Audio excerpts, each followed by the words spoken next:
Chers cinéphiles, bonsoir, bienvenue. Je suis très heureux de vous accueillir pour ce nouveau rendez-vous de l'Unipop consacré ce soir au montage avec la présence de l'un de ses plus prestigieux ambassadeurs. Et sans plus tarder, je suis heureux d'accueillir avec vous un réalisateur, un scénariste, un comédien, mais avant tout un monteur, Yann Dedé. Bonsoir. Alors Yann Dedé.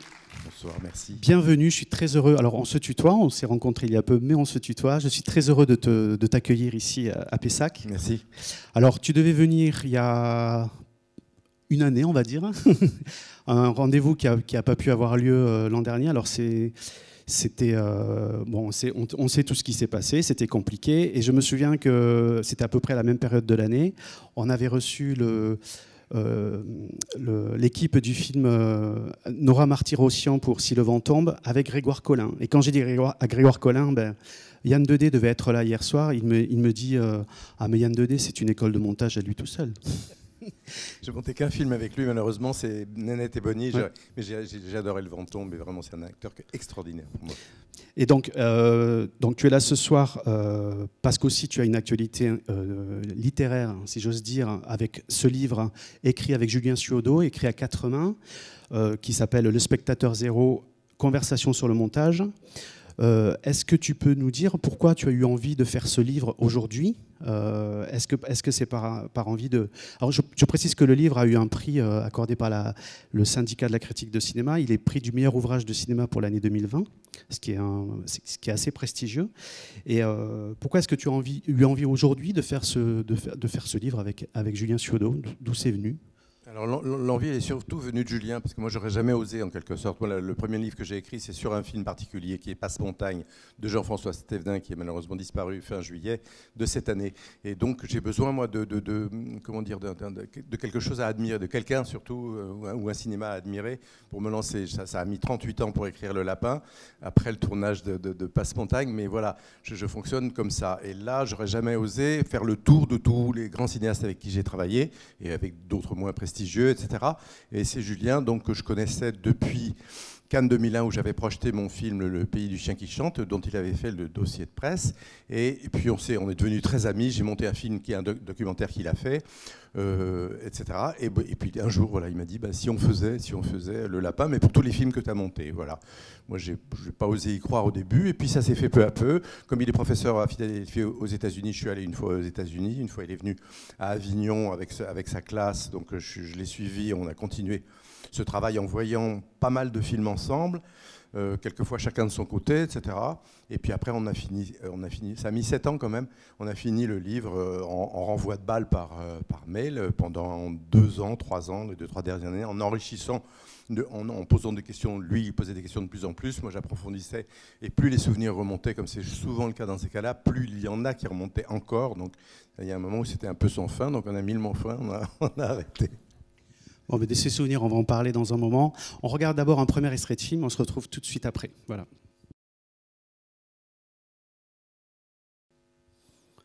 Voilà, c'était une façon de planter le décor. Voilà, je trouve que ce petit moment de La Nuit américaine de François Truffaut plante bien les choses. Il y a François Truffaut qui est le premier réalisateur qui t'a fait confiance. Il y a l'envers du décor au-dessus de la Victorine. Il y a l'ami Stévenin qui est là sur sa plateforme à côté de la caméra. Il y a la table de montage. Alors je ne sais pas si c'est une Moritone. C'est une Moritone, oui, c'est une Moritone. Enfin, une Moritone, nouvelle manière, hein, DC35, c'est les neufs, parce qu'il y en a qui sont plus machines à écrire, qui font un bouquin d'enfer et tout ça. Ça, c'est une machine un peu souple. Voilà, et je voulais juste démarrer sur une question. En 2003, tu as écrit une nouvelle qui s'appelle Les Dessous, qui est une nouvelle qui était un hommage un peu aux personnes qui ont jalonné le début de ta carrière. Et tu disais, donc, le décor de la nouvelle, c'est les plateaux de Boulogne-Billancourt sur les quais de Seine, où tu as 19 ans, tu commences tes premiers pas dans l'assistanat du montage, et tu dis, si les images de cinématographe, au lieu d'être la simple reproduction de la vie, sont ces kilomètres de celluloïd perforé, tout change. On peut réduire la vie insaisissable à de la matière mesurable.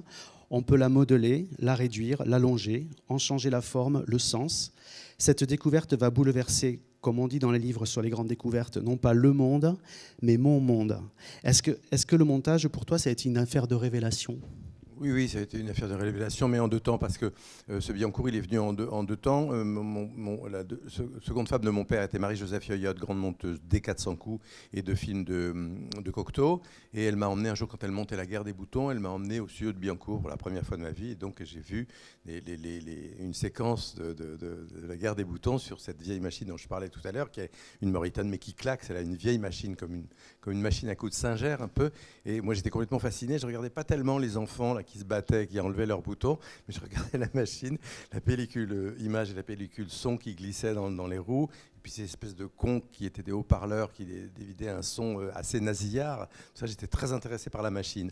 Et voilà, j'avais 13 ans, je ne sais plus. Ah oui, si. Et puis voilà, très tôt, et c'est à cette même époque que j'avais une caméra 8 mm et que j'ai fait donc plein de petits films, tous très mauvais mais formidables à faire, comme d'habitude. Et puis à 19 ans, c'est là que Marie-Joseph m'a aidé à faire un premier stage de laboratoire.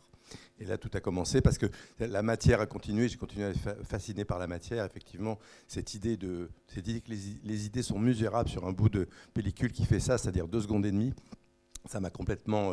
voilà, la concrétisation, voilà, c'est ça, du mental m'a fasciné. Alors, dans le Spectateur Zéro, c'est l'histoire d'un trajet, le tien. À peu près, je crois tu as monté une centaine de films, on peut dire ça ? Oui, à peu près, ouais. Oui. Je pense que ça doit être quelque chose comme ça. Je n'ai jamais vraiment compté ça, mais il y a aussi ce qu'on appelle les consultations, c'est souvent de jeter un regard sur un film à peu près fini, mais pas tout à fait, dont les gens ne sont pas tout à fait contents. Et ça, c'est aussi... donc, il y en a peut-être une vingtaine de plus, je ne sais pas exactement. Hein, voilà. Dans le livre, il y en a à peu près une cinquantaine, soixantaine. Tout n'est pas abordé, évidemment. Enfin, vous avez fait un choix, comme tu le disais tout à l'heure. Alors, qui est-il, ce Spectateur Zéro ? Le premier titre que je voulais, moi, c'était Le Premier Spectateur. Mais en fait, c'est un livre de Michel Cournot, qui était critique de cinéma et qui a fait aussi un film très godardien dans les années 60, et qui était sur le tournage de Clouseau, qui est un livre absolument fascinant. Et j'ai toujours cru, je ne sais pas pourquoi, que c'était sur le montage. Parce que j'ai travaillé avec Agnès Guillemot, qui avait monté le film de Cournot, et il disait tout le temps que le monteur était le premier spectateur. Et j'étais persuadé que ce livre que je n'avais pas lu, que j'ai lu qu'il y a 2-3 ans, était sur le montage, que le premier spectateur, et ça pourrait être ça, c'est la première personne qui voit le film. Alors évidemment, il ne voit pas entier, il en voit des bouts, mais son travail est justement d'imaginer comment tout ça va faire un tout. Voilà.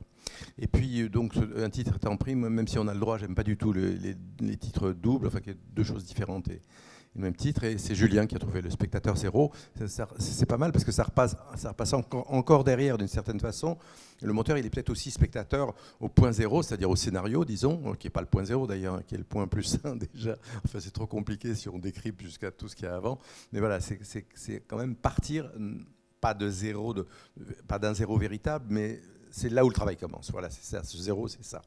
C'est là où le travail commence, parce que je finis quand même, parce que tous les grands metteurs en scène avec qui j'ai travaillé, à la première projection, ils s'effondrent. Tous, ils disent, qu'est-ce qu'on va faire ? Truffaut, il disait, qu'est-ce qu'on va faire de toute cette merde ?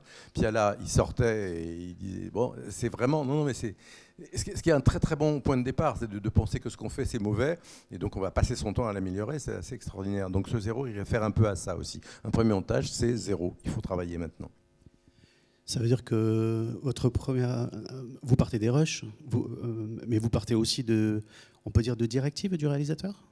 Oui, puisqu'en général, enfin, on le voit dans La Nuit américaine, on va en projection avec toute l'équipe, ce qui ne se fait malheureusement plus. Et puis là, en général, le réalisateur choisit les prises, dit au monteur, voilà, tu monteras la 3, la 2, etc. Mais tel moment dans telle autre prise, etc. Donc il y a quelques directives. Mais là encore, pour parler des metteurs en scène qui sont vraiment futés, la plupart vous laissent libre. C'est-à-dire qu'ils vous donnent ces indications, mais ce n'est pas des ordres définitifs. C'est des choses qu'ils aimeraient voir. Mais si en montant, on s'aperçoit que la prise 3 matchée avec la prise 2 d'un autre plan ne vont pas, on change de prise. Le monteur a le droit de proposer quelque chose qui lui paraît plus harmonieux. Et puis après, en fin de compte, c'est toujours le réalisateur qui décide. Voilà. Mais cette liberté, les grands metteurs en scène la donnent à tous leurs techniciens, pas seulement les techniciens, mais les acteurs, tout le monde. Voilà. J'aime bien l'anecdote que vous donnez sur Agnès Guillemot où elle dit, elle compare ce qu'elle fait à de la lessive, elle dit il faut que ça trempe hein, par rapport à des essais qu'elle peut faire. Hein. Je trouve ça assez... Oui, c'est-à-dire qu'effectivement, elle prévoyait que le système numérique allait faire que les monteurs allaient se jeter sur les raccords tout de suite, et comme ça marche très facilement, il n'y a qu'à appuyer sur des boutons. Donc c'est tout simple, il n'y a pas la pellicule à couper, à rescotcher, etc. Appuyer sur la presse pour que ça tienne et tout ça. Et donc, elle ne faisait pas des bons raccords tout de suite. Et on croit que le montage, c'est faire des bons raccords, mais non. Le montage, c'est penser à la musicalité du film. Les raccords, c'est aussi ce qu'Agnès disait à la suite de « Faut laisser tremper », ils se font tout seuls un jour. Ça vient. On met les plans les uns au bout des autres, on vérifie, disons, leur puissance les uns par rapport aux autres, dans l'ordre, mais on ne fignole pas tout de suite. C'est comme si... vous faisiez je ne sais pas quelle pièce de literie et puis vous commenciez par faire la dentelle qui va border le lit, ça n'a aucun intérêt. C'était ça, sa pensée. Je trouve que c'est très bien de ne pas se jeter sur une prétendue finition. Alors, très vite, vous avez travaillé avec les monteuses je dis les monteuses parce qu'il y en a eu plusieurs, de François Truffaut, vous avez été assistant, etc. Vous avez été surpris quand vous travaillez avec Claudine Boucher sur La mariée était en noir, des visites rares de François Truffaut au moment du montage. Le jeune assistant que vous y étiez était surpris par ça. Vous pensiez que les réalisateurs étaient là très présents au montage. Ce n'était pas le cas de François Truffaut, a priori. Quel rapport il avait, lui, à ce... Après, vous avez évidemment travaillé avec lui au plus près. Quel rapport il avait, lui, à cette phase-là du film ? Le montage. Alors, s'il n'était pas très présent, c'est pas du tout parce qu'il n'aimait pas le montage, il l'aimait au contraire beaucoup, mais son idée première était surtout de vérifier tout en projection. Donc, on faisait beaucoup de projections, une par semaine, quelquefois deux, pendant lesquelles il parlait tout le temps en disant non, non, oui, oui, non, non. Alors moi, je passais les projections à noter les raccords qui allaient, les raccords qui allaient pas, les scènes à changer de place, etc. Donc, mais ce qu'il voulait pas, c'est venir au montage tout le temps pour se noyer dans les collures. Il y a des metteurs en scène, Stévenin, Grand Perret, Kéchiche, enfin, il y en a des tas qui adorent monter eux-mêmes et qui, au contraire, ont un plaisir fou à coudre eux-mêmes les plans les uns après les autres. Et il y en a d'autres qui restent à distance, comme Piala aussi. Il venait peu à la salle de montage, il venait pour parler de bouffe ou de peinture, mais rarement du film. C'était une façon assez extraordinaire d'être là complètement dans le film, mais sans parler, sans donner d'ordre précis, sans être tatillon. Voilà, c'est ça, c'est une vision plus vaste que Truffaut avait aussi, donc, et qu'il préférait. Il venait à la salle de montage, Truffaut, pour monter les musiques. Il aimait beaucoup monter, il aimait beaucoup être là quand on montait les musiques, une fois que le montage image était terminé. Et puis, quelquefois, je me rappelle que mon assistante, qui est devenue sa monteuse après, Martine Barraquet, qui m'avait dit mais Yann, c'est pas du montage, ça. Et il était venu à la salle pour faire de cette séquence qui n'était pas du montage, voilà. Parce que je n'avais pas trouvé la clé pour monter ça. Ça arrive souvent, hein, bien sûr. On fait il y a beaucoup d'errements, évidemment, dans ce métier. Il y a une anecdote que tu racontes dans le livre avec Claudine Boucher sur La mariée était en noir, où tu dis que Truffaut a débarqué et qu'il avait fait un montage théorique d'une séquence. Et en fait, il avait dit qu'il y a 35 plans, mais en fait, sur les 35 plans qu'il avait décrits, certains n'avaient pas été tournés, en fait. Et en fait, c'est très tôt dans le livre, vous parlez avec Julien Ciodo de cette notion à la fois ou de plan rêvé ou de film rêvé. Je trouve ça très intéressant dans le livre. Oui, c'est pas tellement qu'il était venu à la salle, c'est que François, comme il venait pas à la salle, justement, il envoyait à Claudine Boucher des montages idéaux de scènes. Alors, il décrivait une scène sur papier et tout ça, avec sa belle écriture, en 35 plans. Et sur ces 35 plans, là, je me rappelle très bien de cette séquence, il y en a 4 ou 5 qui n'existaient pas, qu'il avait rêvé. Alors, deux choses. Les plans rêvés, on croit les avoir tournés, parce qu'une journée de travail, c'est très fatigant, c'est très copieux. Et puis, on se dit souvent, moi j'en ai fait un film, donc je vois bien, on fait un plan, puis on se dit, tiens, tout à l'heure, je ferai la même chose, mais en plus rapproché, puis peut-être axé un peu comme ça. Donc, on finit la journée en ayant tourné je ne sais pas combien de plans, selon les journées de tournage, une dizaine, une vingtaine, une trentaine.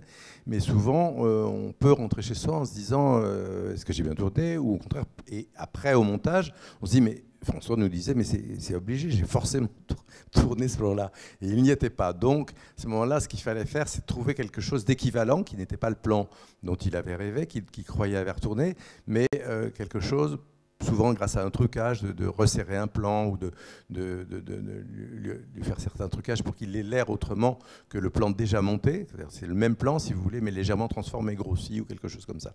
Donc on trouvait des biais comme ça pour Claudine, trouvait des biais comme ça pour non pas mettre le plan qui n'existait pas, mais trouver un équivalent à ce plan ou quelque chose qui déviait ou qui était en contrepoint avec ça, qui permettait d'avancer quand même le montage dans l'ordre que François voulait et avec les impressions qu'il voulait donner à chaque plan, le sens qu'il voulait donner à chaque plan. Ça veut dire que c'est le monteur ou la monteuse qui remet en scène un petit peu, on peut dire ça comme ça un peu, qui met sa patte en tout cas. Il y a quand même une espèce, sauf si les réalisateurs étaient tous monteurs, mais il y a une espèce d'abdication à partir du moment où un réalisateur tourne en chant contre chant. Tourner en chant contre chant, il y a tout le dialogue sur l'un, tout le dialogue sur l'autre. Donc il va bien falloir faire un choix à un moment. Donc là, le monteur fait office de créateur, fait office de réalisateur, c'est lui qui réalise le rythme de la séquence en passant sur le personnage A ou le personnage B quand il veut. Alors il y a beaucoup c'est assez très varié parce qu'évidemment on imagine bien qu'un metteur en scène, disons assez simpliste, monte très simplement, je te cause, tu me réponds, je te cause, tu me réponds, je te cause, tu te réponds. On s'aperçoit après, et moi je préfère ça très largement, on l'a beaucoup fait dans un film de Cédric Kahn, de faire attendre le plus possible le contre-champ, c'est-à-dire que même si on entend l'autre parler, qu'on ne le voit pas. Et on se dit, l'important c'est que off, on imagine comment il réagit à ce que fait et dit le personnage que l'on voit. Et au moment où on le voit, d'une certaine façon, le personnage 2 est très très enrichi par tout ce qu'il a vécu off. C'est-à-dire, on s'est posé tellement de questions sur lui que tout d'un coup on est très satisfait de le voir avec une tête complètement épanouie, alors que le personnage d'avant lui a dit que des choses consternantes. Voilà, ça peut créer des surprises extraordinaires. On va regarder un petit extrait sur une scène comme ça qui a peut-être été un peu tournée en chant contre chant et que vous avez peut-être modifié. Alors j'ai oublié de situer l'extrait, donc c'était l'histoire d'Adèle H de François Truffaut, 1975. Donc Adèle Hugo a quitté Guernsey pour rejoindre le lieutenant Pinson. Bon, pour ceux qui n'auraient pas vu le film, voilà, et lui ne veut pas d'elle. Quand vous montez ce genre de séquence là, de scène, vous avez une expression que j'ai lue par ailleurs qui vous dit c'est le premier violon qui guide. On voit tout de suite avec Isabelle, elle a une telle puissance, c'est quand même absolument extraordinaire. Et d'ailleurs, c'est formidable que le jeu extraordinaire, c'est vraiment m'entraîne complètement à monter. On a l'impression que c'est pas difficile de monter une séquence comme ça. C'est incroyable. Alors que la séquence sur laquelle François me disait, c'est pas du montage, effectivement, elle était très difficile. Là, on est vraiment guidé. Le premier violon, c'est ça, oui, c'est ça. C'est-à-dire que la difficulté, voilà, quand le premier violon est si magnifique, c'est de ne pas monter que sur elle. Ce n'est pas que l'acteur Bruce Robinson qui joue Pinson est mauvais, mais c'est vrai que se confronter à Isabelle, c'est quelque chose de formidable. Il n'y a qu'à voir comment elle lui hurle « je vous ferai chasser de l'armée », c'est extraordinaire. Voilà, donc c'est difficile de donner du poids à l'autre. Là est la difficulté. Sur Isabelle, rien n'est difficile. Mais bien évidemment, on se rend compte que si on montait trop en majorité sur elle, la façon dont sont très souvent fabriqués les films produits par des acteurs et qui jouent le rôle principal, où le grand danger est là, ils s'aiment tellement, ils pensent tellement que tout repose sur eux qu'ils se montrent trop, et il y a un épuisement qui se crée, et c'est totalement contre-productif. Donc il faut vraiment beaucoup se méfier de ça, et quand on est des acteurs de cette puissance-là, il faut se méfier de ça aussi, bien évidemment, pour ne pas bouffer tout le reste du film, parce que c'est ça que ça fait, ça bouffe tout le reste du film. Voilà. Et ce qu'il y a d'extraordinaire aussi, je pense à la petite phrase qu'elle dit quand elle est de dos, que François a rajouté, vous êtes si beau, c'est-à-dire qu'il est emporté par le mouvement extraordinairement violent de ça. François dit qu'il faut absolument qu'elle retombe, après je vous ferai chasser de l'armée, et qu'elle lui dise une fois de plus je t'aime, mais d'une autre façon. Et il a trouvé ce vous êtes si beau que je trouve vraiment lumineux, parce que comme souvent, ce n'est pas la phrase directe, ça veut dire je vous aime, mais elle le transforme. Et ça, voilà, ça c'est très truffaldien d'ailleurs, hein, de prendre des couloirs au lieu de foncer droit. Alors, je voudrais juste faire une petite parenthèse par rapport à ce film. Vous avez déterré, si j'ose dire, un morceau de Rush en préparant votre livre avec Julien Ciodo. On va vous le montrer. Je l'avais volé en 1975 et il était dans mon armoire depuis 50 ans. Ouais. On va regarder ça tout de suite. Bon, c'est savoureux. Ça vaut de l'or. Hein. Ah oui, ça vaut de l'or. Extraordinaire. Tu te souvenais que tu avais ça ou... Oui, bien sûr, je l'ai gardé dans mon placard pendant très longtemps. À chaque film, j'essaie de prendre quelque chose que que j'aime bien. Il y a une chose que j'ai perdue sur un film de Makaveyev, d'ailleurs je suis très triste, dans un déménagement j'avais gardé une séquence entière extraordinaire. Donc les films que j'aime beaucoup, oui, souvent je garde un petit bout comme ça, et celui-là c'était un trésor. Nestor Almendros, l'opérateur, a remis le moteur de la caméra parce qu'il a senti que ça chauffait là dans le coin où François expliquait quelque chose à Gianni, donc il a branché la caméra discrètement, etc. Et puis il a déterré donc effectivement ce trésor extraordinaire. Alors moi j'ai deux versions en regardant, je me dis bon alors vas-y accouche, dis-moi en plus parce que ça suffit pas. Moi je veux bien des explications normales. Là, et oui c'est pas de la distraction, etc. Mais ça lui suffit pas visiblement. À Isabelle ça ne lui suffit pas. Elle veut en savoir plus. Et puis l'autre question que je me pose, il faut bien le dire à chaque fois que je vois cet extrait, je me dis est-ce qu'elle est amoureuse de cet homme? Parce que cette façon de le regarder agressivement et lui faire des reproches, c'est ça. C'est est-ce que tu m'aimes assez? L'expression c'est le premier violon qui guide, je l'ai prise dans le livre dont tu parlais tout à l'heure, Le point de vue du lapin, le roman de Passe-Montagne, et je voudrais qu'on parle de Jean-François Stévenin et de ce film Passe-Montagne, où tu as été beaucoup plus que le simple monteur du film. Oui. Et Jean-François a été une des grandes rencontres de ta vie personnelle et professionnelle. Alors, de toute façon, ta vie personnelle et professionnelle est très imbriquée, comme beaucoup de gens de cinéma, souvent. Peut-être dans tous les métiers, d'ailleurs, quand même. J'ai l'impression que la vie oui, certainement. Fait quand on fait un métier qu'on aime, oui, je pense. Alors, le film Passe-Montagne, on en verra un extrait tout à l'heure. C'est un film assez difficile à décrire. Peut-être que ce n'est pas le genre de film qu'on décrit comme c'est l'histoire d'eux. Ça ne suffit pas du tout pour parler de ce film-là. Est-ce que tu peux... Tout à l'heure, tu parlais de Jean-François Stévenin, qui est quelqu'un en fait, qui a monté le film. En fait, il fait partie des réalisateurs qui mettent les mains dans le cambouis, si j'ose dire. Oui, exactement.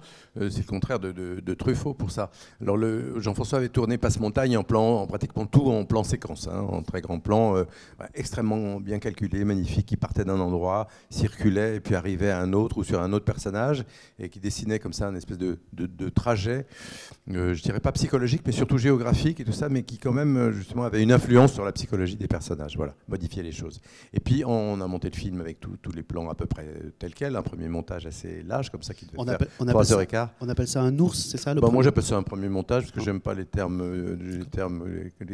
voilà. Bon, c'est donc un premier montage très très long et Jean-François était catastrophé, c'est-à-dire que tous ces plans qui étaient ceux qu'il avait tournés, qu'il avait aimés, qu'il avait peaufinés en les tournant, on a trouvé ça catastrophique. Il a dit quelque chose comme si c'est pour un film, c'est une suite de petits objets jolis posés sur une cheminée, moi non merci. Et donc il a commencé à torturer un peu toute sa matière et à faire de ces plans séquences, à trancher ces plans séquences, à leur fabriquer une écriture très elliptique. Au début, on faisait ça un petit peu ensemble, et puis j'ai vu que ça le démangeait tellement que je lui ai appris à faire marcher la machine de montage. C'était plus une Moriton horizontale, c'était une machine à plat, verticale, l'inverse, horizontale. Et donc je lui ai appris comment marchait la machine. Et on se croisait entre 14h et 18h à la salle de montage. Moi, je suis très matinal, lui, il est très nocturne. Et à partir de 18, 19, 20, c'est lui qui montait jusqu'à 6h du matin, et puis il me laissait des petits mots en disant j'ai essayé de faire ça, il y avait pas mal de bouts de pellicule cassés, des trucs, mais néanmoins il avait une façon de monter qui était complètement différente de la façon classique de laquelle je sortais, à savoir Truffaut, qui est une narration tout à fait classique, ce qui n'empêche pas que Truffaut avait de l'invention, qu'il y avait des choses assez, de temps en temps assez étranges, des plans répétés 3 fois, des drôles de figures quand même, qui n'étaient pas forcément toutes classiques d'une certaine façon, mais avec Jean-François quand même on rentrait dans une écriture très différente, très elliptique, et qui a eu ce charme extraordinaire dans le film, qui n'était plus monté en plan séquence, qui était monté en plan beaucoup plus court, assez tranché, mais qui néanmoins donnait toujours cette impression de temps. Et je pense que ça, il y a deux raisons à ça. La qualité d'invention du montage qu'a pratiqué Jean-François, mais le fait aussi que comme le film était tourné en plan séquence, il n'y avait pas cet effet qu'il y a souvent dans les films un peu raides comme ça, où on sent bien qu'on a tourné le plan du gars qui rentre dans la porte et le plan du mec qui dit « Ah, t'es là !» Il n'y avait pas cette espèce de truc saccadé et trop bref qu'il y a souvent dans les films, je parle dans les films comiques par exemple, des trucs comme ça qui sont un petit peu par force mécaniques. Voilà. Donc il restait le souffle à l'intérieur des coupes de Jean-François, il restait le souffle des plans séquences. Et dans ce film, moi j'ai fait qu'une seule colure. Voilà. Et je le revendique bien haut parce que j'ai vu un type, c'est pour ça que j'ai écrit un livre sur lui, Le point de vue du lapin, 38 ans après, j'ai mis un peu de temps à l'écrire, avec lui d'ailleurs, parce qu'il y a sa voix. Un tiers du livre, c'est sa voix. C'est lui qui parle de la façon dont il envisage les choses, et moi qui raconte ce qui se passait autour sur le tournage. Donc voilà, le principe, c'était de voir quelqu'un. Ce qui était extraordinaire pour moi, c'est de voir quelqu'un inventer son cinéma et n'écouter personne. Oui, esprit libre s'il en est. Ouais. C'est un film qui est chéri par les faiseurs de cinéma, par les faiseurs de films. C'est un film. Votre collaboration est un peu mythique dans le cinéma français à tous les deux. On va regarder un extrait de Passe-Montagne. Je remercie beaucoup le distributeur Les Acacias qui nous a permis de vous montrer cet extrait.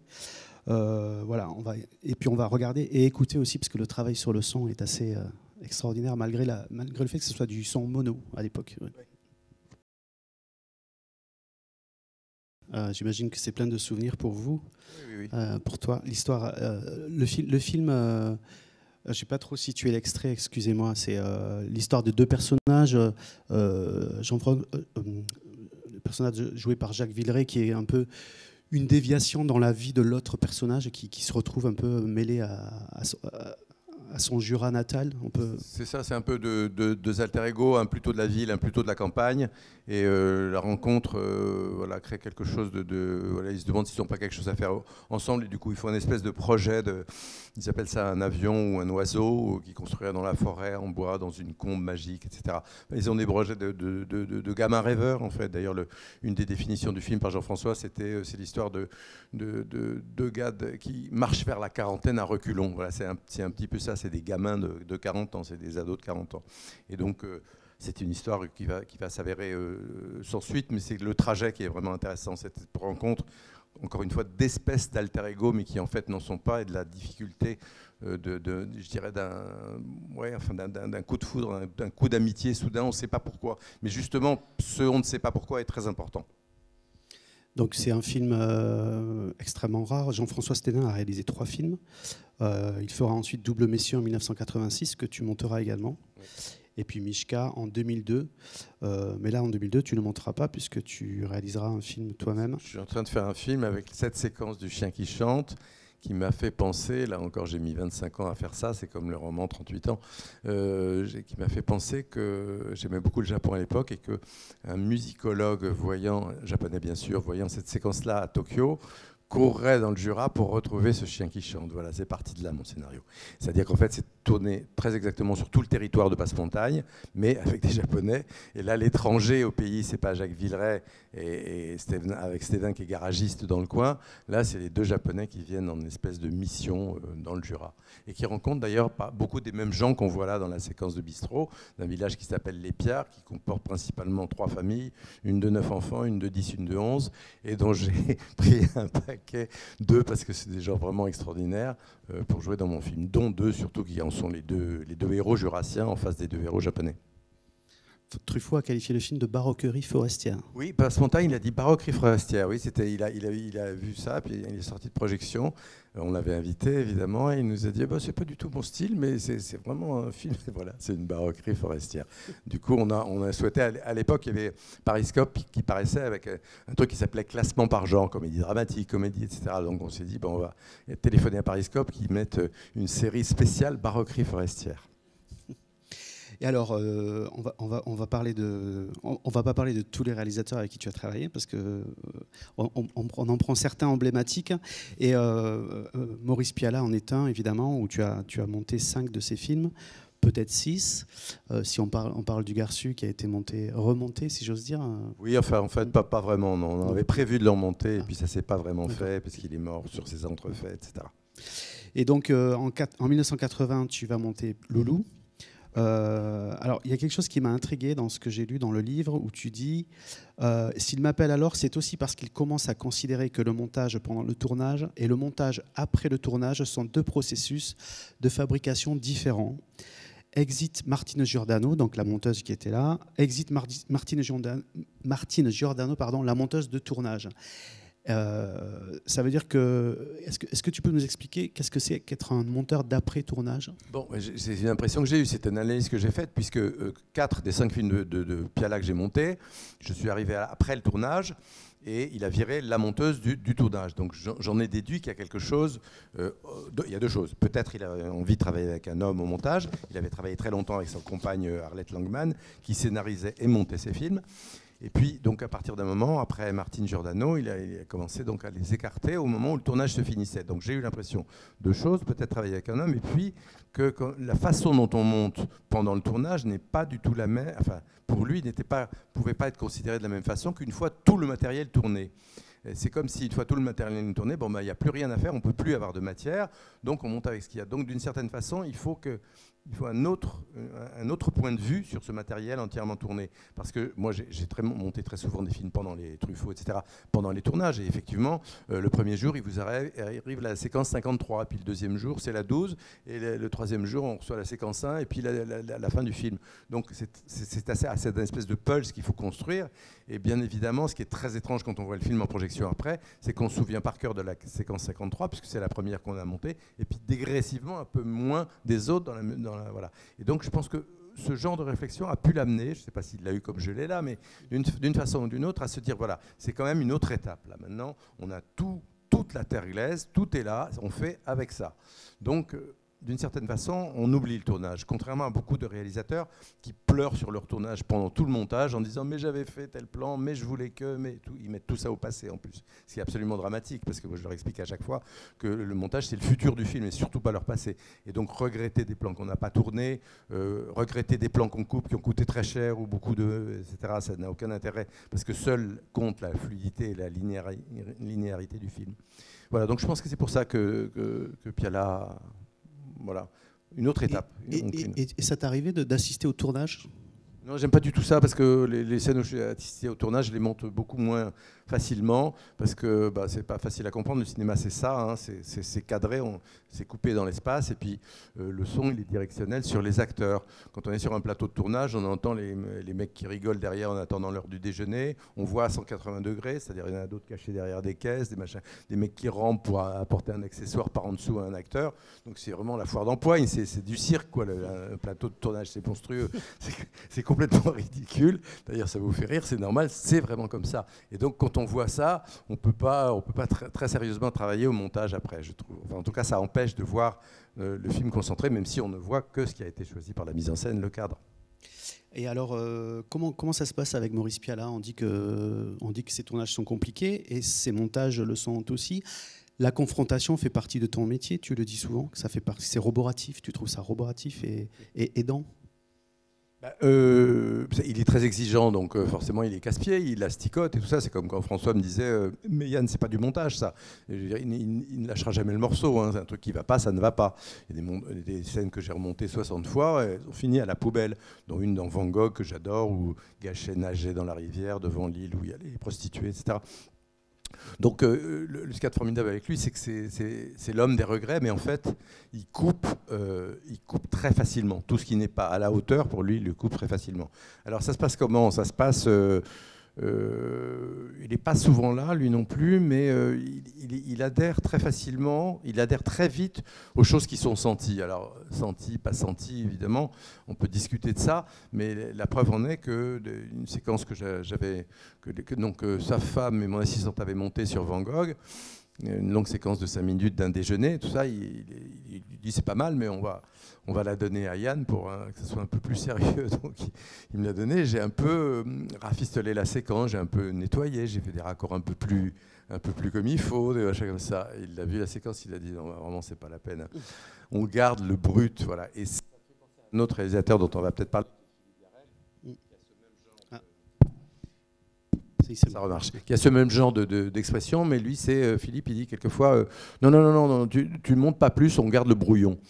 Parce que c'est vrai que le brouillon, quelquefois, il a une jetée comme ça, un sentiment de direct, qu'un travail trop peaufiné, qui devient trop théorique, qui devient académique, etc., que ça se voit et ça perd de la chair, ça perd de l'âme. Et tu as dit aussi, Piala m'a remercié de couper les portes du cinéma français. Oui, il m'a dit quand je suis venu, c'est ça, il m'a dit merci d'avoir coupé les portes du cinéma français. Alors, d'abord, c'est les portes parce qu'il y a beaucoup de portes dans le cinéma qui partent du théâtre. Donc, au début, il y avait des portes partout. Maintenant, il y en a moins, bien sûr, il n'y en a même plus du tout, tellement ça va vite. Mais quand ils disaient les portes, ce n'était pas seulement les portes elles-mêmes, mais les entrées de scène, c'est-à-dire tout ce genre de truc où on installe la séquence. Ah, je te rappelle qu'on a rendez-vous parce qu'il faut qu'on discute de ceci. Tous ces machins-là, à la poubelle. Et assez souvent également, les fins de scène, les garder un petit peu en l'air, c'est-à-dire de ne pas garder la fin conclusive, un petit peu comme dans un concert, comme si le chef d'orchestre levait sa baguette pour le dernier accord, mais on ne monte pas le dernier accord, on ne conclut pas. On reste dans une espèce de vie suspendue du film qui fait que ça crée une attente et un désir, je dirais, peut-être plus grand chez le spectateur. Voilà. On va regarder un extrait de À nos amours, alors ce qui est le deuxième film que tu as monté avec lui. Oui. Enfin, que tu as monté, que vous étiez nombreux. Oui, on est beaucoup. Alors, à nos amours, et Sophie Coussin qui montait la première partie. Mon assistante Valérie Condroyer a monté des séquences. Le monteur, Patrice Grisolet, a monté des séquences. Arlette Langman qui montait à côté Passe ton bac d'abord, qui finissait, est venue monter une séquence. Enfin, on a été 5. Donc. Pourquoi c'est comme ça? C'est une mise en concurrence des monteurs? Qu'est-ce que c'est? Non, pas concurrence. C'est toujours l'histoire que ça soit senti. Je veux dire, s'il n'est pas content, c'est pas tant pis pour machin, tant pis pour truc. Il n'y arrive pas. Donc, bidule, viens monter le truc. Ce crétin de Day, il n'y arrive pas. Et c'est très simple. Hein. Alors au début, c'est un peu comme ça, c'est un petit peu lourd quelquefois. Ça peut être un peu lourd à accepter, mais en fait, quand on se rend compte justement que ce n'est pas pour faire concours, hein. C'est vraiment pas pour faire concours, c'est pour que le film grimpe. Donc ça, on est heureusement soumis à l'envie que le film grimpe. Tous. Puis là, c'est quand même quelqu'un qui vous fait monter, enfin qui vous oblige à être difficile avec vous-même, qui vous oblige à vous dépasser. C'est extraordinaire ça. On peut lui en savoir gré. On va regarder la scène célèbre des Fossettes entre Maurice Piala et Suzanne, le personnage joué par Sandrine Bonner.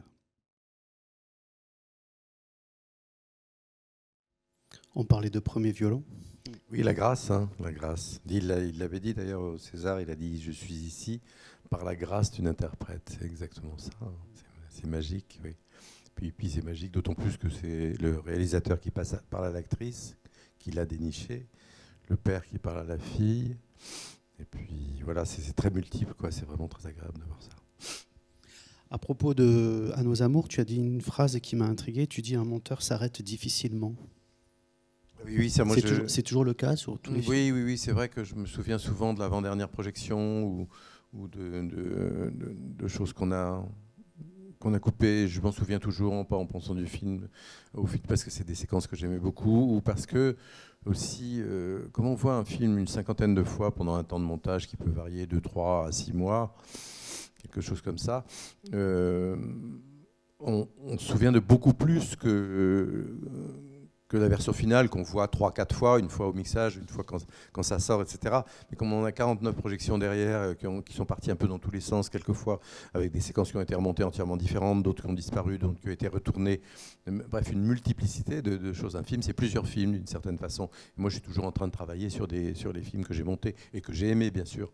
Ou d'ailleurs que j'ai pas aimé et dont je pense qu'on est arrivé à un mauvais résultat et qu'avec un mois de montage de plus, on aurait réussi. C'est là où il faut faire bien attention à ça, c'est que le montage, on ne peut pas tout rattraper, mais on peut rattraper énormément des problèmes, des erreurs, des choses qui sont bancales et qui ont été occasionnées par un défaut de scénario, un défaut de tournage, une photo mal faite sur une séquence, un acteur qui n'est pas à la hauteur de l'autre, des choses comme ça. Donc on peut quand même essayer de rattraper ça. Là, je parlais tout à l'heure avec Adèle H de l'inégalité, d'une certaine façon, entre Pinson et Adèle. Bon, ça peut se rattraper tout simplement en montant, comme c'est monté d'ailleurs, je ne sais pas quoi, entre un quart et un tiers sur l'homme et les 3 quarts sur la femme. Voilà, des choses comme ça. Donc c'est un endroit où on peut solutionner énormément de choses. Et donc toutes ces solutions ayant été évoquées, essayées pendant tout le montage, moi je me rappelle de beaucoup plus de choses que le film. Ouais. On va parler de Philippe Garrel, qui est aussi un réalisateur avec qui tu as beaucoup travaillé. Tu as travaillé tu as monté 5 films, pardon. Le premier étant en 1991, J'entends plus la guitare. Et comment t'es arrivé sur ce projet de Philippe? Alors là encore, c'est des montages à plusieurs têtes, hein. Et comme par hasard, c'est Sophie Coussin d'ailleurs qui avait monté la première partie de la naissance de non, lequel la guitare. J'entends plus la guitare. Qui était comme de la naissance de l'amour, comme de l'amour fantôme. Je ne sais plus comment il s'appelle. Le cœur fantôme. Le cœur fantôme, voilà, c'est ça. Alors là, Philippe était arrivé à un moment où, je dis ces mots à lui, bon, je suis très flatté, mais bon, c'est ce qu'il a dit. Au moment où il avait envie que ses films marchent plus, et ça a marché d'ailleurs, à partir de la guitare, ils ont beaucoup mieux marché, il avait décidé de passer au montage moderne. Donc il prenait Sophie Coussin pour faire un premier montage qu'il appelait le montage classique. Parce qu'il faut bien penser que, ça c'est très important, ça dit ce que ça veut dire. Philippe Garrel est un classique moderne. C'est extraordinaire. Voilà. Et donc, mais il estimait que Sophie, ce qui est assez faux, parce que c'est une monteuse très, très vigoureuse et qui ose beaucoup de choses, n'était pas assez moderne. Donc, premier montage par Sophie Coussin et montage avec moi qui s'appelait le montage moderne. Et effectivement, d'une certaine façon, ça a marché, puisque la guitare est le film qui a le mieux marché, encore à ce jour, le mieux marché. Lui, mais ce n'est pas cette raison-là. Mais néanmoins, sa démarche, voilà, c'est ça. Sa démarche a fait que, pour une fois, il laissait le film entre les mains d'un monteur une semaine. Et puis après, on passait 2 semaines ensemble. où il m'engueulait beaucoup d'ailleurs, et de temps en temps il disait oh là là, j'aurais jamais pensé qu'on puisse couper ça. C'était ça le montage moderne. Je me rappelle très bien qu'il était étonné qu'on puisse couper quelque chose qu'il aurait jamais eu l'idée, voilà, c'est ça la question.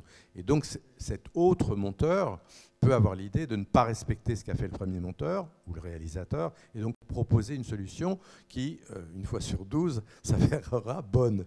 Voilà, donc j'étais là pour faire du moderne une fois sur 12. Couper, c'est ajouter parfois. Oui, couper, c'est ajouter. C'est ça dont je me suis rendu compte sur le film en travaillant avec Philippe. Ce qu'il ne voulait pas du tout, c'était que je touche aux prises. Alors ça, il m'a dit, mon père m'a appris, le choix des acteurs, tu ne touches pas. Bon, d'accord, bon, donc j'ai plus touché, je n'ai plus aller voir dans les autres prises qu'il y avait dans les boîtes, etc. Mais c'est vrai que, par exemple, ce plan, je ne me rappelle plus lequel c'est, je crois que ce n'est pas dans la guitare, mais dans La naissance de l'amour. C'est au moment où Jean-Pierre Léaud attend, j'avais coupé un plan d'attente, je crois. Et en fait, l'attente était incluse dans le début du plan suivant, où le personnage qu'il attendait, une femme, mettait du temps à arriver. En fait, cette attente simple suffisait, il n'y avait pas besoin de la redoubler par un autre plan, disant uniquement « il attend ». Voilà.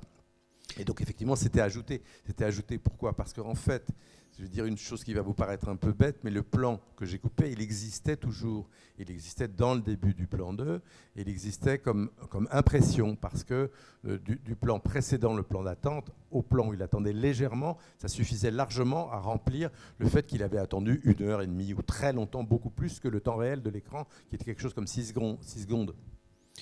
Il aime bien les plans, enfin les champs vides, hein, garder les champs vides. Hein.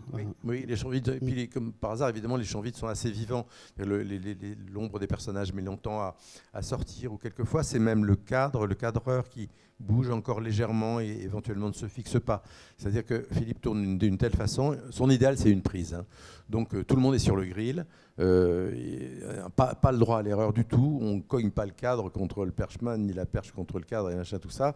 Il nous a dit, je ne sais plus quel film, j'étais là, mais c'était une réunion des gens de tournage surtout, il disait à ses techniciens, bon, si je vous prends, c'est pour que vous ne fassiez aucune erreur. Voilà. Et donc ça fout une ambiance de cheval sur le tournage, c'est-à-dire que tout le monde est là complètement. Mais cette tension, comme on sait que c'est Philippe et que son idéal est une prise, cette tension, au lieu de foutre la trouille à tout le monde, comme avec les metteurs en scène qui hurlent bêtement, ben ça met tout le monde en surconscience. Et donc, voilà. Donc c'est très rare que les premières prises aient des problèmes techniques. Voilà. Après, là où il fait d'autres prises, bien que son idéal soit la première prise pour la surprise, disons qu'il a pour le renouveau de vie que ça a créé, alors qu'il répète avec ses comédiens pendant 3 ou 6 mois, tous les samedis dans des bistrots, le texte et tout ça. Mais le fait qu'on soit sur le véritable décor, qu'il y ait une caméra qui roule et des techniciens, etc., ça fait quand même un espèce de renouveau à ce moment déjà répété pendant X temps. Donc ce moment qui revit d'une certaine façon, il en veut le feu maximum, à savoir la première prise. Mais si elle ne le satisfait pas, il en fait d'autres. Mais en général, il est assez malheureux d'en faire d'autres. Et s'il n'y a qu'une prise qui lui va au plan des comédiens et qui a un problème technique, il la garde.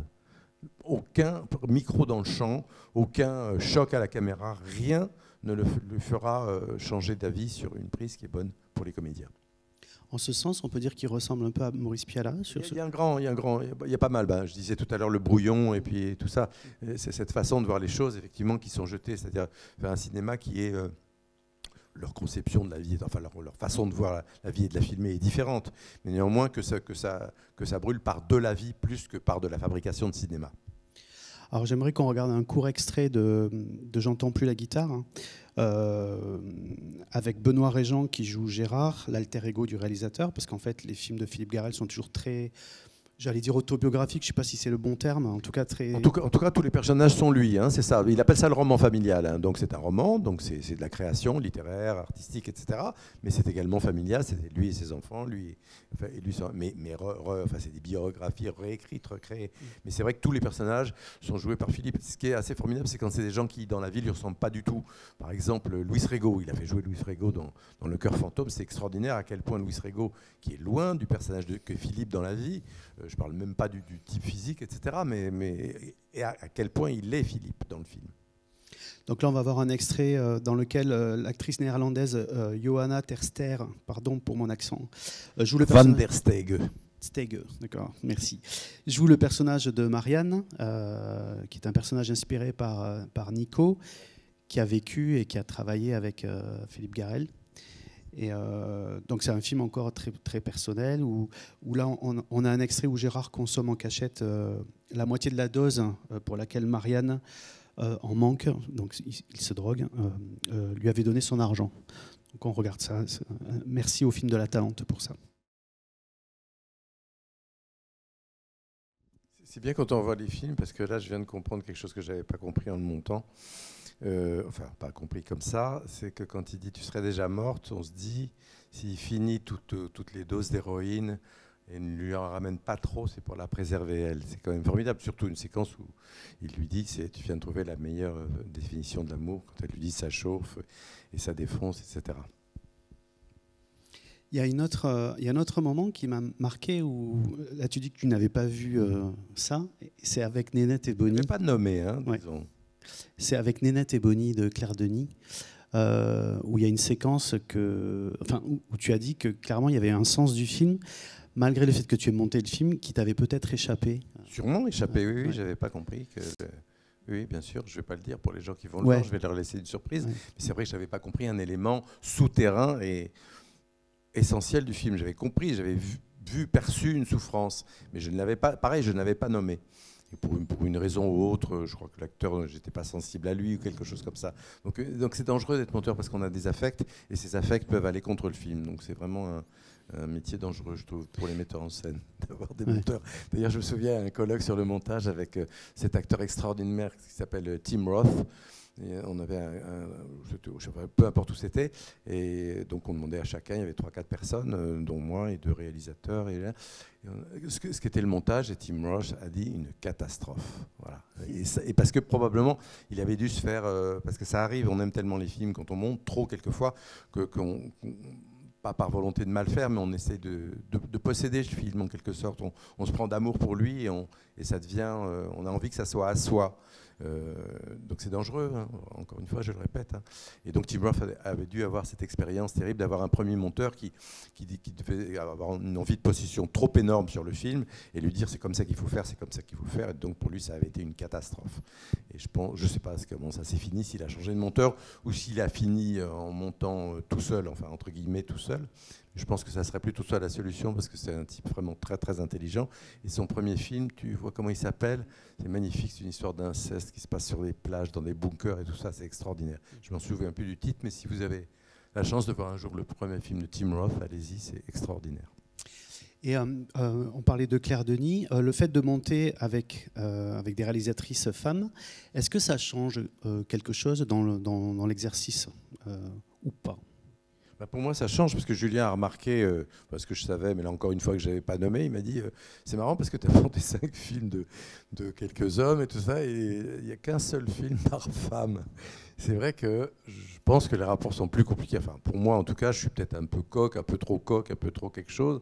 Macho, comme on dit horriblement, les mots sont assez laids, mais ça recouvre quelque chose qui est une accusation qui ne me plaît pas, et je ne crois pas que je le sois. Mais néanmoins, je suis en tout cas, disons, très masculin en face d'une femme. Et pour moi, une femme, c'est toujours très féminin. Et il y a une espèce de lutte. Je m'aperçois, hein, je ne vais pas aller à confesse, mais je sais que c'est comme ça que ça se passe. C'est beaucoup plus conflictuel avec les femmes. Alors, tu décris dans le livre, il y a beaucoup de réalisatrices qui sont évoquées. Nicole Garcia, Pascal Ferrand, Catherine Breillat, Brigitte Rouen, Laetitia Masson. Pourtant, par exemple, si on parle de Mai Wen, c'est avec elle et avec Laure Gardette que vous avez obtenu le César du meilleur montage. Oui, mais j'étais pas seul. Hein. Là, il y a Laure Gardette, on est deux à la voir. Et puis j'étais engagé mission spéciale. Là. Le film est fini de tourner, je sais pas quand, en décembre. Il fallait aller à Cannes. En général, quand on va à Cannes, on finit un film vers fin février, parce que sinon c'est risqué, etc. Donc moi j'étais venu parce qu'il y avait beaucoup de rush. Et on m'avait donné une mission spéciale qui était de monter toutes les scènes de groupe. C'est-à-dire Laure montait toutes les scènes à 2 ou 3 personnages. Et moi, je montais toutes les scènes avec toute la bande de flics. Comme il y avait 2 caméras, 3 caméras parfois, j'avais un matériel énorme et c'était assez compliqué. Donc moi, j'étais ravi, j'aime bien les missions compliquées. Et voilà, donc j'avais pas de rapport direct avec Mai Wen. De toute façon, quand j'avais des rapports directs avec elle, je me rappelle, je montais la boîte de nuit. Alors vous savez comment on monte, hein, c'est avec un clavier, comme quand on écrit un roman. Et elle me disait, mais pourquoi tu pulses pas la danse un peu? Je dis, attends, je monte, je peux pas faire les deux à la fois. Mais elle est un peu timbrée, heureusement, parce que ça donne un truc formidable. Elle fout un chaos sur ces films extraordinaires, et c'est donc très passionnant à monter, puisqu'effectivement, de ce chaos, essayer de faire sortir, parce qu'elle tourne tellement en quantité, et c'est tellement une bonne directrice d'acteurs, et elle les laisse tellement libres d'improviser ce qu'ils veulent pour enrichir la scène, qu'elle arrive. C'est le montage qui est le plus difficile. Enfin, le plateau, ça doit pas être rigolo. Si, ça doit être très rigolo, mais dans le genre comme ça.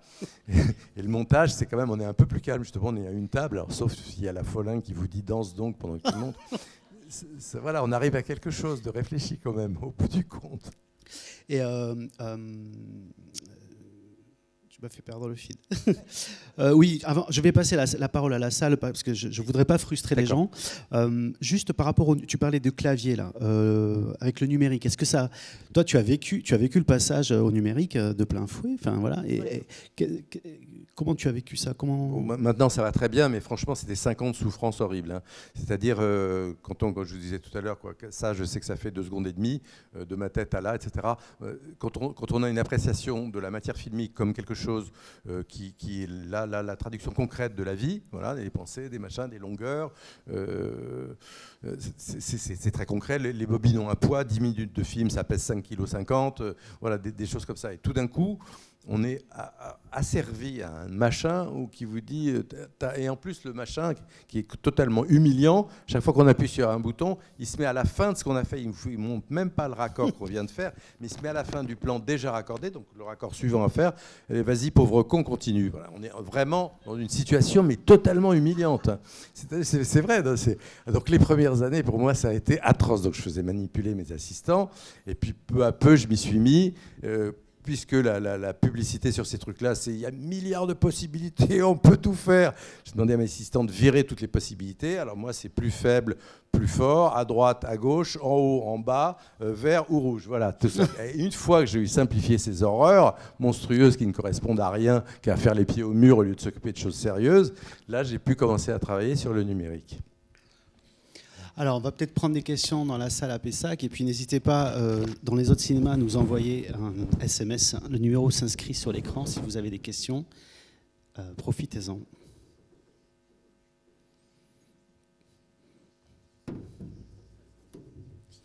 Alors, on pourrait parler de... voilà, il y a une question ici. Bonsoir. Bonsoir. Est-ce que vous avez toujours la musique du film au moment où vous montez, et quand vous l'avez avec vous, est-ce que ça influence beaucoup votre manière de travailler? Alors ça dépend des metteurs en scène, ça dépend des films, ça dépend des musiciens. Personnellement, j'aime mieux monter de façon assez brute l'image et le son direct. Et quand c'est ce que j'appelle solidifié, c'est-à-dire que ça commence à avoir un rythme en soi, je mets de la musique après, en général. Mais je viens justement, pour le film que vous allez voir après, de travailler avec des gens, c'est-à-dire Julien Leloup et Emmanuel Berco, qui mettent de la musique très très tôt sur les séquences, parce qu'Emmanuel a envie d'avoir ce répondant musical immédiatement, et elle monte beaucoup avec la musique. Donc c'est très très variable. Hein. Le problème avec les musiciens, c'est que, alors aujourd'hui ils font beaucoup, par exemple avec des metteurs en scène comme Emmanuel Berco, la musique pendant, et donc ils envoient plein de versions, donc on change de musique toutes les semaines, etc. Ça suit son cours. Mais quand on fait faire les musiques par un musicien en fin de film, pour le mixage, souvent la musique arrive trop tard, et c'est vrai que ça c'est l'autre excès. On peut quand même pas mettre la musique juste au moment où on va mixer avec tous les autres sons, c'est pas possible. Il faut quand même éprouver que cette musique colle à l'image, et qu'elle, comme on disait souvent avec Cédric Kahn, et avec qui j'ai beaucoup travaillé, avec qui on le voit, parce que la musique donne un autre rythme au film. Et d'ailleurs, Cédric se réserve toujours, une fois que le film est presque entièrement mixé avec les musiques, on garde 2 jours de montage pour le regarder en entier et voir effectivement ce que ça a changé. Et quelquefois on fait des coupes, quelquefois on fait des rallongements, parce que quelquefois les musiques sont bonnes et portent le film, et on a envie justement de rester avec. On ne peut pas lui couper les pattes. Voilà. Donc il y a pas mal de formules, mais voilà, les 2 principales, disons, c'est... Voilà. J'ai une question de Patrick à Vannes qui demande le souvenir de votre pire montage et pourquoi. Le souvenir de mon pire, c'est Nicole Garcia qui m'a viré. Et pourquoi? Parce que c'est une amie. Alors là, c'est horrible, c'est vraiment la configuration atroce. Donc désaccord sur le fond du film, en l'occurrence sur le début, que j'ai apprécié pas tellement et que j'avais beaucoup trop coupé. Et là, le conflit, comme je vous disais, avec quelqu'un qui vous est proche. Moi, j'aime beaucoup Nicole. C'est vraiment une amie, une fille que je trouve intelligente, vraiment formidable, passionnante et tout ça, grande actrice et réalisatrice de choses magnifiques. Moi, celui que je préfère, c'est Selon Charlie, de ses films. Voilà, là, c'était le fils préféré, et on s'est donc très mal entendu sur le début du film. Donc, elle a fait venir les scénaristes. Elle m'a un peu foutu à la porte 2-3 semaines. C'est Agnès Guillemot, avec qui j'avais été assistant sur les Truffaut, qui est venu, qui m'a remplacé, et Nicole était assez hésitante, elle m'a rappelé un peu, donc j'ai refait pendant 2 semaines 3-4 collures, et elle a fini finalement le montage avec Laurent Rouen, notre assistant, en gardant un peu d'elle, un peu de moi, tout ça. Voilà. C'était compliqué, vraiment c'était compliqué. Il y a peut-être on n'a pas, oui. Question là-haut. Je n'ai pas mis là-dessus. En dehors de votre propre filmographie, est-ce que vous avez des montages de référence, des grands films? Cimino, c'est les metteurs en scène toujours. Hein. Cimino, par exemple, Le Voyage au bout de l'enfer. Voilà, voilà, on a l'impression que ça, c'est des princes du montage, là. C'est extraordinaire. C'est long et c'est vigoureux. J'avais regardé avec mon copain Jean Gargonne, qui est monteur son, on avait regardé les raccords une fois. Je ne sais pas comment on a fait une copie.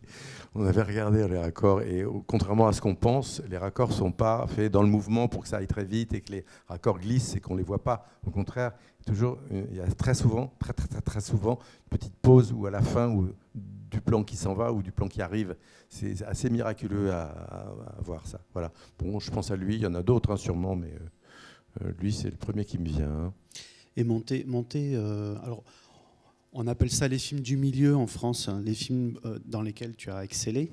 Est-ce que ces films-là sont imaginables? Je pense au cinéma américain, par exemple. Tu as déjà eu envie ou des opportunités de travailler sur du cinéma américain indépendant, par exemple Non, enfin, je sais pas, mais j'ai jamais eu l'occasion, donc je peux pas dire. Hein. J'ai monté des films dans quelques pays, Israël, en Italie, en Angleterre, voilà, comme ça, mais je suis très européen, moi. Il y a une question, alors je ne sais pas d'où elle vient. Pourquoi avez-vous changé d'ingénieur du son? Dans quoi Dans quel film? Comment Comment changer d'ingénieur du son, oui. Les ingénieurs du son changent dans tous les films, j'imagine, de toute façon. Je ne sais pas très bien s'y réfère au preneur de son du tournage ou au mixeur, c'est-à-dire qui intervient enfin quand il y a tous les sons, les directs, les ambiances, les bruitages, les musiques, etc. Je ne sais pas, je ne peux pas exactement savoir. Et personnellement, ce n'est pas tellement moi qui décide, c'est plutôt le réalisateur qui décide des gens du son en général. Enfin, moi je donne mon avis. Hein. C'est comme toujours, c'est une collaboration. C'est le metteur en scène, le réalisateur qui est décisionnaire, mais nous on donne, tous les techniciens donnent leur avis sur ceci et cela. On n'a pas beaucoup on n'a pas parlé de Cédric Kahn, qui est quand même un des réalisateurs avec lequel tu as aussi beaucoup travaillé. Oui. Je crois que vous êtes à 6 films, hein, c'est ça? Oui. Comment ça se passait avec lui? C'est quelqu'un aussi qui aimait, comme Piala, ne pas trop couper. Non, pas, ça dépend des films. Non, Cédric, il est très. J'aime bien sa progression parce que, alors, la Nouvelle Vague avait une phrase, c'est un film contre l'autre, etc. On fait une comédie, puis on fait un drame, etc. C'est pas tellement ça, Cédric, c'est que chaque film a ses lois, et je trouve qu'il est très rigoureux là-dessus. Et il montre pas du tout les films pareils. Un film qui a été fait entièrement dans la joie, qui est trop de bonheur. Un film qui a été fait entièrement dans la rigueur, où j'ai eu un mal fou, qui est Roberto Succo, qui est vraiment une merveille, qui est le film de Cédric que Piala admirait le plus, au grand bonheur de Cédric, qui était venu au cinéma par amour pour Piala, en voyant Loulou un jour. Voilà. Donc c'est très varié, hein, je peux pas. Alors, j'aimerais bien qu'on voit un petit extrait de Fête de famille, qui est le dernier film que tu as monté avec lui. J'ai fait exprès de choisir celui-là, puisque dedans jouent Emmanuel Berco et Catherine Deneuve, et comme ça, on parlera ensuite de son vivant. Voilà. Comment vous avez travaillé le montage de cette séquence-là Il y a des chants, on sent des chants, il y a des chants contre chants évidemment. On sent un travail de dosage en fait entre ce qui reste hors champ plus ou moins longtemps. Oui, c'est exactement. J'en parlais tout à l'heure dans l'histoire des chants contre chants. Effectivement, dans ce film-là, on a de façon assez générale essayé de rester le plus longtemps possible. Sur des gens qui regardent les autres devenir fous, là, en l'occurrence, etc. Oui, voilà, c'est ça. Et puis dans cette séquence, il y a une petite gâterie qu'il n'y a pas dans les autres séquences, c'est ce moment de flou, de suspension du temps, parce qu'on est proche de la fin du film, en tout cas de l'éclat de folie de la fin, donc quelque chose qui marque comme ça une espèce d'arrêt où on se dit, là, voilà, ça ne va jamais finir. Quoi, voilà. Alors, il est temps de terminer. Le film De son vivant est un film qui a été monté par Julien Leloup au départ, qui est le monteur historique ou fidèle. Tous les films d'Emmanuel Delis, Voilà. Ils sont ensemble depuis La Fémis.